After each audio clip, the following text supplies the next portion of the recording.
গোপালগঞ্জে ঘটে যাওয়া ঘটনার প্রেক্ষিতে ১৭ জুলাই বৃহস্পতিবার বাংলাদেশ সেনাবাহিনীর পক্ষ থেকে দেয়া এক বিবৃতিতে জনসাধারণকে ধৈর্য ও সহযোগিতার আহ্বান জানানো হয়।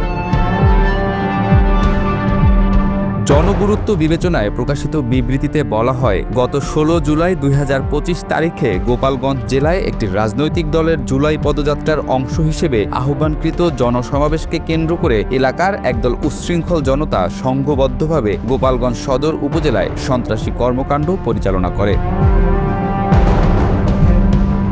এ ঘটনায় প্রাথমিকভাবে কয়েকজন পুলিশ সদস্য ও সাংবাদিক আহত হন। এছাড়াও শহরের গুরুত্বপূর্ণ স্থাপনা ও সরকারি যানবাহনে ভাঙচুর এবং অগ্নিসংযোগের ঘটনা ঘটে। পরিস্থিতির দ্রুত অবনতি হওয়ায় বাংলাদেশ সেনাবাহিনী ও স্থানীয় পুলিশ তাৎক্ষণিকভাবে হস্তক্ষেপ করে এবং প্রাথমিকভাবে পরিস্থিতি নিয়ন্ত্রণে আনতে সক্ষম হয়।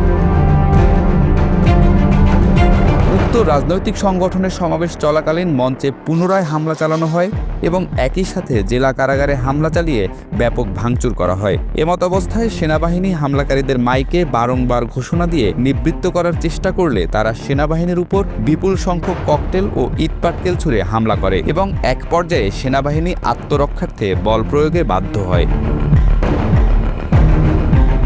পরবর্তীতে সেনাবাহিনী, বিজিবি ও পুলিশ যৌথভাবে বিশৃঙ্খলাকারীদের ছত্রভঙ্গ করে দেয়। অতঃপর সেনাবাহিনীর সার্বিক তত্ত্বাবধানে পুলিশ সুপারের কার্যালয় গোপালগঞ্জ এ আশ্রয় গ্রহণকারী ব্যক্তিবর্গকে খুলনায় স্থানান্তর করা হয়। সর্বোপরি আইনশৃঙ্খলা বাহিনী পেশাদারিত্ব ও ধৈর্যের সাথে জননিরাপত্তা নিশ্চিত করে পরিস্থিতি নিয়ন্ত্রণে আনতে সক্ষম হয়।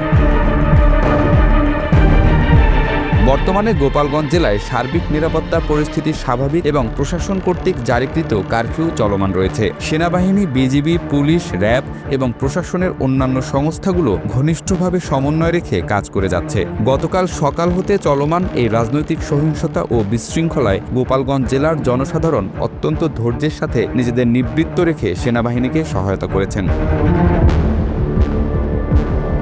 গুজব বা অপপ্রচারে বিভ্রান্ত না হয়ে ধৈর্য ধারণ এবং আইনশৃঙ্খলা বাহিনীকে সহযোগিতা করার জন্য সর্বসাধারণকে বিশেষভাবে অনুরোধ করা হলো। বাংলাদেশ সেনাবাহিনী দেশের সার্বভৌমত্ব ও জননিরাপত্তা রক্ষায় সর্বদা প্রতিশ্রুতিবদ্ধ।